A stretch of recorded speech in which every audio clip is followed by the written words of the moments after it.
pagsaka sang numero sa mga nagakalukpan sa pagsaulog sang bagong tuig humalin sang tuig 2020 no sa Department of Health Region 6.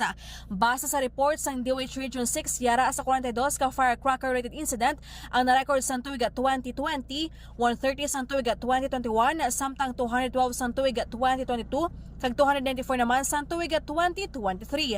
Sa diin isa ang na-record nga napataya. Samtang kalaban naman sa mga palupok nga masamig na hinan sang firecracker-related injuries amo ang Quitis, Triangle kag Boga. Ginahingyo naman sang DOH Region 6 ang publiko nga magamit na lamang sang alternatibo nga pangpanggahod sa bagong tuig kasubong sa paggamit sang Toroto tagod malikawan ang firecracker-related incident. K5, Jenny Kauyon para sa Kampiyon na Balita, Serbisyo Publiko, Kagalingawan sa Iloilo, K5 News FM.